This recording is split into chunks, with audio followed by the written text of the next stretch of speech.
Баршаңызға қайырлы күн. Бүгін ерекше дәмді торттардың бірін дайындайтын боламыз. Бұл торттың атауы бананов карамель деп аталады. Ол үшін ең алдымен жұмыртқамыздың үстіне қантымызды салып, массамызды жақсылап араластырамыз, яғни массамыз екі есе ұлғайып ағару қажет. Осы кезде құрақ заттарымызды дайындаймыз. Оның үстіне разрыхлителді корицаны салып жақсылап араластырып, кейін осы құрақ затымызды жұмыртқаның үстіне азыздан салып, массамызды біріктіреміз. Венчиктің көмегімен не болмаса лопатканың көмегімен араластырсаңыздар болады. Кейіннен жақсылап араластырып болғаннан кейін үстіне сұйық майымызды құйып, тағы да араластырамыз.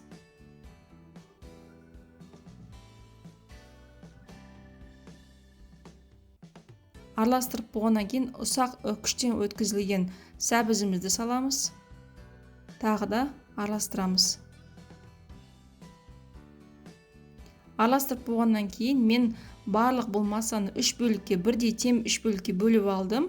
Және қызып тұрған пеште 200 градуста әр қоржында 15 минуттай пісіріп алдым. Менде противенің диаметрі 24 см.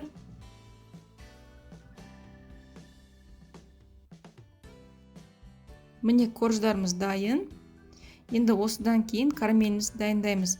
Менде сотейниктен түбіне алдын ала глюкозаны құйып алдым. Үстіне қантымызды салып жақсылап ерітеміз. Қантымыз ерігенше сиропқа тиіспейміз.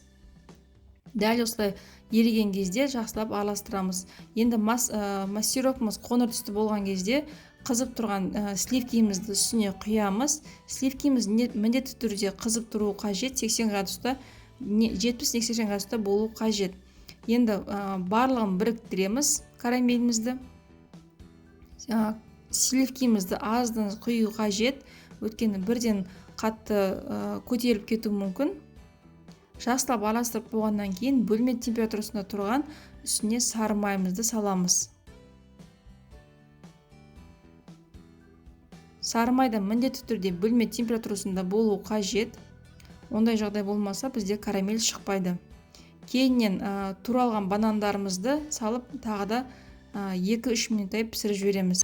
Енді кремімізді дайындаймыз. Творожный сырдың үстіне сгущенканы құйып жақсылап араластырып аламыз. Кейіннен араластырып болғаннан кейін үстіне сливкимізді құйып тағы да араластырамыз. Массамыз барлығы жақсылап бірігуі қажет. Креміміз дайын. Енді тортымызды жинаймыз. Пропитка ретінде мен мұнда аздап карамельге су араластырып жасадым. Кейіннен осылай кремімізді жағып, міндетті түрде тортымыздың шетіне бортик жасаймыз. Бортик болмаса, ішіндегі карамеліміз сыртына қарай ағып кетеді. Енді осылай бананымызды салып шығамыз. Аздап үстіне тағы да крем жағамыз. Бұл біздің коржымыздың нық тұруына қажет болады. Екінші коржымызды салып, дәл бірінші корждағыдай тортымызды жинап шығамыз.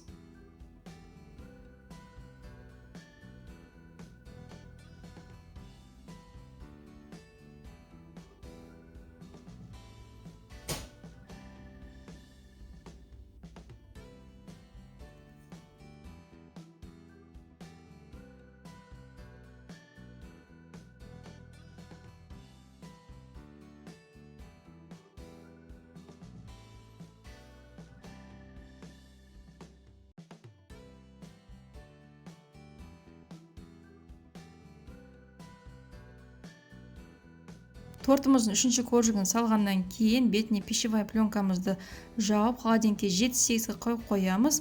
Ол сол уақыт өткеннен кейін тортымызды шығарып, тағы да аздап бетін шпательдің көмегімен түзулеп жібереміз.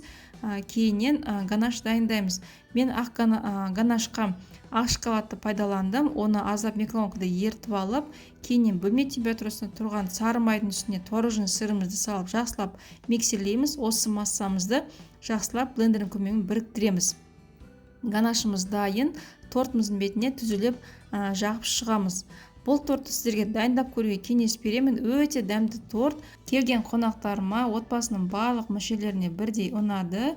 Өте ерекше торт. Астарыңыз дәмді болсын.